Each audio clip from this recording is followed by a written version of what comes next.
ஷில்ஸ் kitchen.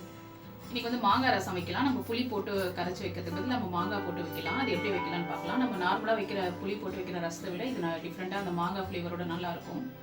அது எப்படி வைக்கலாம்னு பார்க்கலாம் வாங்க. மாங்காய் ரசத்துக்கு நான் குக்கரில் கொஞ்சம் தண்ணி வச்சுருக்கிறேன். அதுலேயே இந்த ஒரு மாங்காய் காம்பை கட் பண்ணி நல்லா கழுவி வச்சுருக்கிறேன். அப்படியே சேர்த்துக்கலாம். இதை ஒரு 2 விசில் விட்டு ஆஃப் பண்ணி எடுத்துக்கலாம். அதாங்க குக்கர் 2 விசில் வந்துடுச்சு, எடுத்துக்கலாம். நல்லா குழைவாக வெந்துட்டுருக்கு. தோலை தனியாக பிரிஞ்சு வந்துட்டு அளவு நல்லா வெந்துட்டுருக்கு. இந்த தோலை மட்டும் நம்ம தனியாக எடுத்துடலாம். நல்லா ஆறிட்டுருக்கு, அதனால் அப்படியே கையில் எடுத்துடலாம்.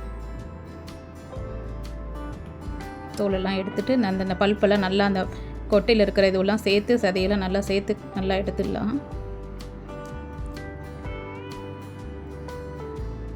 எடுத்துட்டு கொட்டையை எடுத்து போட்டுட்டு இது மட்டும் தனியாக அந்த பல்ப் தனியாக இருக்குது. அதனால் நம்ம மிக்ஸி ஜாரில் சேர்த்து சும்மா ஒரு அடி அடிச்சிக்கலாம். எல்லாம் ஒன்றா சேர்ந்த மாதிரி வந்துடும். நான் அதனால் மிக்ஸி ஜாரில் சேர்த்துக்கிறேன். இந்த மாதிரி ஜூஸர் ஜாரில் சேர்த்து சும்மா ஒரு அடி அடித்தோம்னா ஒன்றா சேர்ந்த மாதிரி ஆகிடும். மாங்காய் நல்லா மிக்ஸியில் போட்டு சும்மா ஒரு அடி அடித்து எடுத்துட்டேன். நல்லா தண்ணி மாங்காயில் நம்மளுக்கு ஒன்றா சேர்ந்த மாதிரி வந்துடுச்சு. மிளகு சீரகத்தை நுணுக்கிக்கிறேன். இந்த சின்ன உரலில் ஒரு 2 டீஸ்பூன் மிளகு, ஒரு 2 டீஸ்பூன் சீரகம். இதை வந்து அப்படியே ஒன்றும் பாதியமாக நுணுக்கிக்கலாம். நுணுக்கிட்டு பார்க்கலாம். இது நல்லா ஒன்றும் பாதியமாக நுணுக்கிட்டோம். இதில் வந்து பூண்டு பல் ஒரு 5-6 பல் பூண்டு சேர்த்துக்கலாம். சேர்த்துட்டு இதோடு சேர்த்து தட்டிக்கலாம்.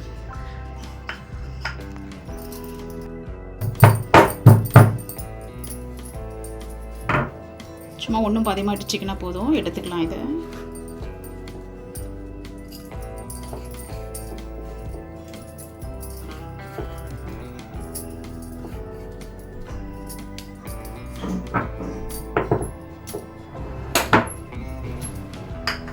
ரசம் தாளித்து விட்டுக்கலாம். இல்லை எண்ணெய் சேர்த்துக்கிறேன். சும்மா ஒரு 1 டீஸ்பூன் அளவு.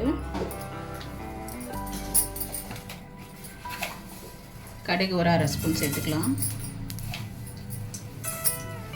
கடுகு பொரியட்டும்.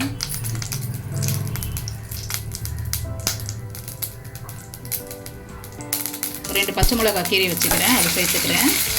அதுலேயே 3 காஞ்ச மிளகாய் சேர்த்துக்கிறேன்.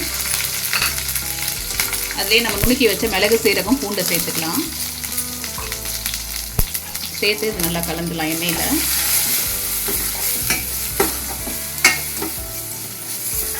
கலந்துட்டு இதுலேயே நம்ம மாங்காய் கரைச்சி மிக்சியில் அடித்து வச்சுருக்கிறோம்ல, அதை சேர்த்துக்கலாம்.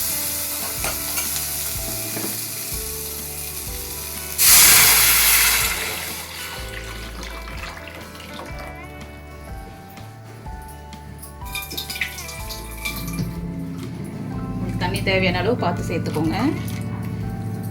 சேர்த்துட்டு இதில் கொஞ்சம் பெருங்காயம் சேர்த்துக்கலாம். ஒரு 1/4 ஸ்பூன் பெருங்காயம். மஞ்சத்தூள் ஒரு 1/4 ஸ்பூன் சேர்த்துக்கலாம்.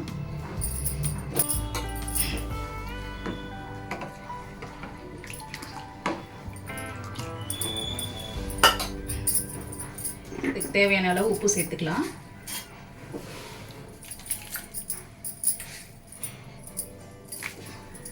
தக்காளி கட் பண்ணி வச்சுருக்கிறேன் பொடியாக, அதை அப்படியே சேர்த்து விட்டுலாம் கரைக்காமல்.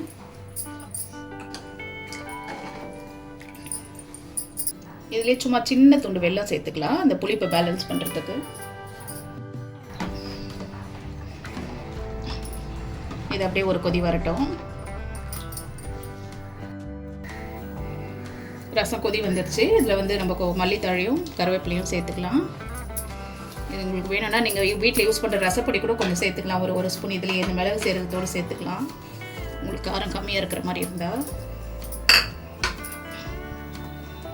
அவ்வளோதாங்க, அருமையான ஒரு மாங்காய் ரசம் ரெடி ஆகிடுச்சுங்க. நான் அடுப்பு ஆஃப் பண்ணிடுறேன். அப்படியே மூடி வச்சிடலாம். அவ்வளோதான், நம்ம மாங்காய் ரசம் ரெடி ஆகிடுச்சு. நம்ம எடுத்து சாப்பாட்டில் ஊற்றிக்கலாம்.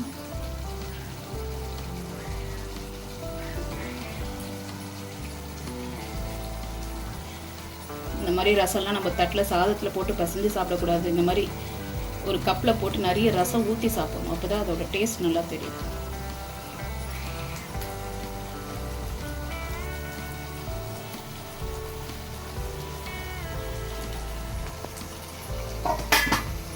அவ்வளோதாங்க, நல்லா மாங்காய் ரசம் ரெடி ஆகிடுச்சு நம்மளுக்கு.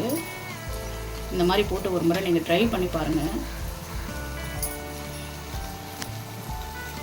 அவ்வளோதாங்க, மாங்காய் ரசம் வச்சுட்டோம். இந்த மாதிரி ஒரு முறை ட்ரை பண்ணி பாருங்கள். நம்ம நார்மலாக வைக்கிற ரசத்தை விட இது டிஃப்ரெண்ட்டாக இருக்கும். இந்த மாதிரி வச்சு கொடுத்து பாருங்கள், கண்டிப்பாக எல்லோரும் விருப்பமாக சாப்பிடுவாங்க. நம்ம எப்போயாவது ரசம் போர் அடிக்கிற டைமில் இந்த மாதிரி டிஃப்ரெண்ட்டாக வச்சோம்னா அது கொஞ்சம் நம்மளுக்கு சாப்பிட்றதுக்கு நல்லாயிருக்கும். இந்த மாதிரி ட்ரை பண்ணிவிட்டு சொல்லுங்கள் கமெண்ட்ஸில். இந்த வீடியோ பிடிச்சிருந்தா லைக் பண்ணுங்கள், ஷேர் பண்ணுங்கள், சப்ஸ்கிரைப் பண்ணுங்கள். தேங்க்யூ.